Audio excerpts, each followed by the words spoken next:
আসসালামু আলাইকুম। আমরা অনেকেই কিন্তু প্লে স্টোর থেকে হোয়াটসঅ্যাপ অ্যাপটি ডাউনলোড করতে পারছি না। অ্যাপ ডাউনলোড করতে গেলে এখানে ওয়েটিং ফর ওয়াইফাই অথবা পেন্ডিং অথবা নিচে যে লেখাটি দেখতে পাচ্ছেন ক্যান নট ডাউনলোড অ্যাপ, এই লেখাটি আসে কোনোভাবে আমরা প্লে স্টোর থেকে হোয়াটসঅ্যাপ অ্যাপটি ডাউনলোড করতে পারছি না। তো আজকের এই ভিডিওটি দেখলে আপনি 100% ইনশাল্লাহ এই সমস্যাটি সমাধান করতে পারবেন। তাহলে দোস্ত দেখিনি কিভাবে আমরা এই সমস্যাটি সমাধান করব। ভিডিও শুরু করার আগে আপনার কাছে একটা অনুরোধ থাকবে, ভিডিওতে একটা লাইক করে দিবেন এবং পাশে দেখতে পারবেন একটা সাবস্ক্রাইব বাটন, এখানে ক্লিক করে সাবস্ক্রাইব করে দিবেন এবং অল নোটিফিকেশনে ক্লিক করে দিবেন যাতে আমরা পরবর্তীতে ভিডিও আপলোড করার সাথে সাথে আপনি ভিডিওটি দেখতে পান। হোয়াটসঅ্যাপ অ্যাপ ডাউনলোড না হওয়া এই সমস্যাটি সমাধান করার জন্য আমরা প্রথমে প্লে স্টোরে চলে যাব। প্লে স্টোরে আসার পর আপনারা উপরে ডান পাশে কর্নারে দেখতে পারবেন আপনাদের জিমেলের লোগোতে ক্লিক করবেন।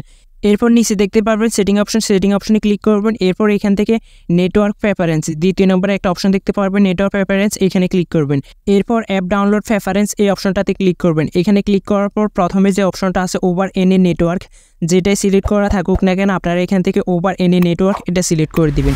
এরপর এখান থেকে একটু নিচের দিকে চলে যাবেন। নিচের দিকে গেলে এখানে একটা অপশন দেখতে পারবেন অ্যাবাউট নামে একটা অপশন, জাস্ট অ্যাবাউট অপশনে ক্লিক করে দিবেন।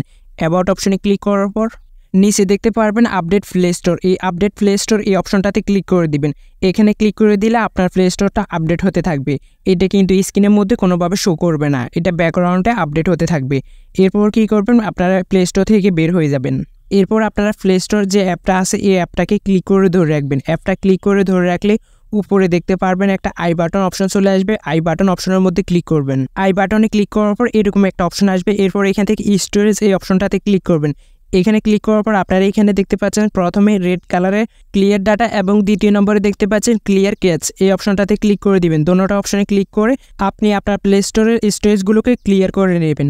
তো প্লে স্টোর স্টোরেজ ক্লিয়ার হয়ে যাওয়ার পর এখান থেকে ব্যাক হয়ে বের হয়ে যাবেন। এখান থেকে ব্যাক হয়ে বের হয়ে যাওয়ার পর আপনারা কি করবেন, আপনাদের মোবাইলে পাওয়ার বাটনের যে সুইচটা আছে এটাকে ক্লিক করে ধরে রাখবেন। এটা ক্লিক করে ধরে রাখার পর এখানে দুটো অপশন আসবে, রিস্টেট এবং বদ্ধের যে অপশনটা আছে পাওয়ার অফ, এই দুইটা অপশন আসবে। তো এখান থেকে মোবাইলটাকে রিস্টেট দিয়ে নেবেন। মোবাইলটা রিস্টেট হয়ে কমপ্লিট হয়ে গেলে আপনারা কি করবেন, আবারও প্লে স্টোর অ্যাপের মধ্যে চলে আসবেন। প্লে স্টোর অ্যাপে আসার পর আপনারা সার্চ অপশনে ক্লিক করে হোয়াটসঅ্যাপ লিখে হোয়াটসঅ্যাপটা ডাউনলোড করার চেষ্টা করবেন। ইনশাল্লাহ দেখবেন আপনাদের এই সমস্যাটি সমাধান হয়ে যাবে, আপনাদের হোয়াটসঅ্যাপ অ্যাপটি কিন্তু ডাউনলোড করতে পারবেন। হোয়াটসঅ্যাপ অ্যাপটি ডাউনলোড করার আগে অবশ্যই আপনারা চেক করে দেখবেন আপনাদের মোবাইলে স্টোরেজ মেমোরি খালি আছে কি না।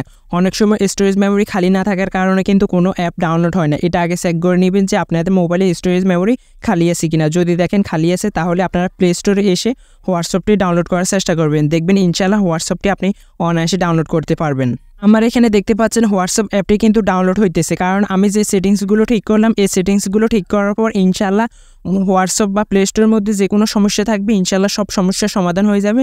আপনি যে কোনো অ্যাপ হোয়াটসঅ্যাপ বাদে যে কোনো অ্যাপই আপনি খুব সহজে ডাউনলোড করতে পারবেন। তো দোস্ত এই ছিল আমাদের আজকের এই ভিডিওটি কেমন লেগেছে অবশ্যই কমেন্ট বক্সে কমেন্ট করে জানাবেন এবং আপনি যদি আমার এই চ্যানেলে নতুন দর্শক হয়ে থাকেন অবশ্যই চ্যানেলটি সাবস্ক্রাইব করে রাখবেন এবং পরবর্তীতে আপনারা কী ধরনের ভিডিও পেতে চান বা আপনাদের মোবাইলে বা সেটিংসে কী ধরনের সমস্যা আছে সেটা আমাদেরকে কমেন্টে জানাতে পারেন। তাহলে নেক্সট টাইম আপনার কমেন্ট অনুযায়ী আমরা ভিডিও নিয়ে আসবো।